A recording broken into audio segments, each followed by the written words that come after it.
Jeunes grèbes castagneux, Tadorne ou à Vaucette, le mois de juin est bien souvent celui de l'apprentissage à la réserve. Derrière les adultes, les petits apprennent à se nourrir, à plonger, à réagir aux agressions de prédateurs. Instinct de survie et éducation se mêlent. 2 fois par semaine, avec une extrême rigueur, François Sueur passe par tous les postes d'observation et compte tout ce qu'il voit. Combien d'espèces rencontrées, combien d'individus, où sont installés les nids et combien de naissances en seront issues.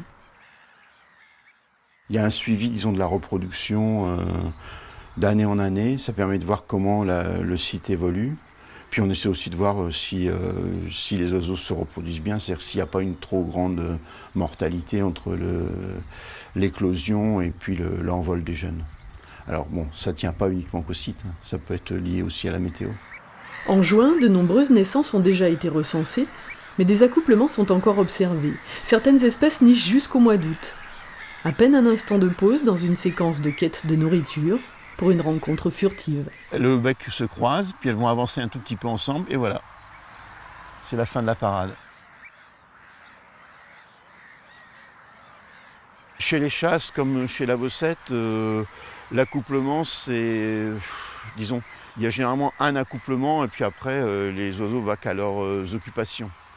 Il y a des espèces pour lesquelles il peut y avoir plusieurs accouplements successifs. Par exemple, le moineau domestique, il a une libido peut-être particulièrement développée parce que j'ai déjà vu plus de 20 accouplements successifs.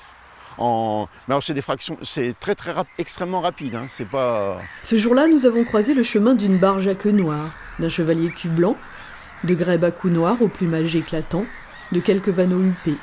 Beaucoup de mouettes rieuses avec leurs petits et quelques rares mouettes mélanocéphales, beaucoup moins que les années précédentes.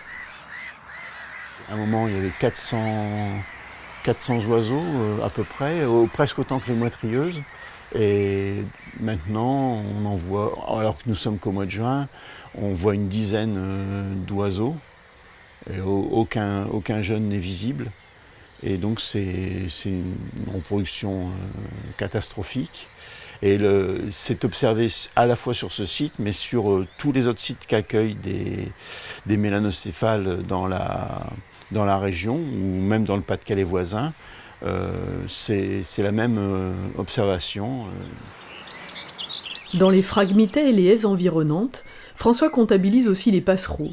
Bergeronnettes, rousserolles, ou bien encore l'une des stars de la réserve, la gorge bleue à miroir, qui niche à proximité du poste 7.